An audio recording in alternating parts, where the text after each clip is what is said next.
need to do is worship. All I need to do is call your name out loud. All I need to do is lift my hands, surrender. It starts out with Paul talking about that the sacrifice that God, and if you weren't here for last week's session, please go check it out. Because it starts out with Paul talking about what God is looking for is not those burnt offerings, He's looking for us to offer Him our lives, a living and holy sacrifice.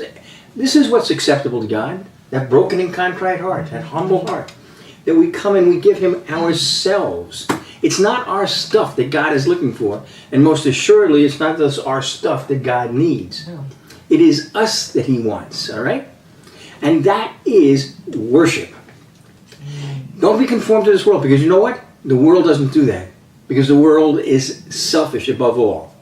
So we have to be transformed by the renewing of our mind, think differently, so we can prove what the will of God is. All right, what's acceptable, what's perfect to God. God gives us the faith. He gives you a measure of faith to be able to accomplish what He calls you to. You know, the Pharaoh of Egypt is the epitome of evil, because he called the people of God to do a task, to make bricks, but would not equip them to do the task that He called them to. Right? God, on the other hand, will never call you to anything that He does not equip you for. So He gives us that measure of faith to be able to accomplish what He's calling us to. And before I go further, think about this, because I pray that you know the verses where Jesus in parable and beyond parable says that whatsoever we have done to the least of His brothers, we have done to Him. So if this starts out and it's about service to God, that is our service of worship. Now what He's doing is talking about, okay, how do we manifest that here on this old planet? By serving one another. Because serving one another, we are indeed serving Him.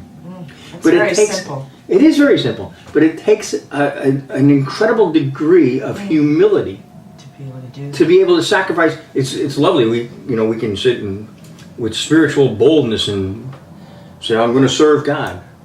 Well, that's great. But John wrote, how can you love God who you can't see when you don't love your brother who you can see?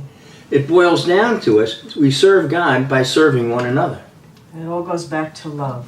And that's what this is. So now he's saying we're all part of the same body. We have been brought up in our Western culture to be rugged individuals and to be focused on self. And that's one of the things that Paul talks about writing to Timothy in the perilous last days, is about how men will be lovers of self. There's this incredible self-focus. And now he's saying, okay, the service of worship, the service of God, is the complete opposite of selfishness.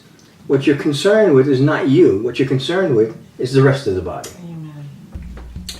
We're all parts of the same body. You are not an individual. No. You don't stand alone. No. We are part of one another. Amen. We are one in the Spirit. We are one in the Lord. We are one in the Spirit. We are one in the Lord. And we pray that all unity may one day be restored.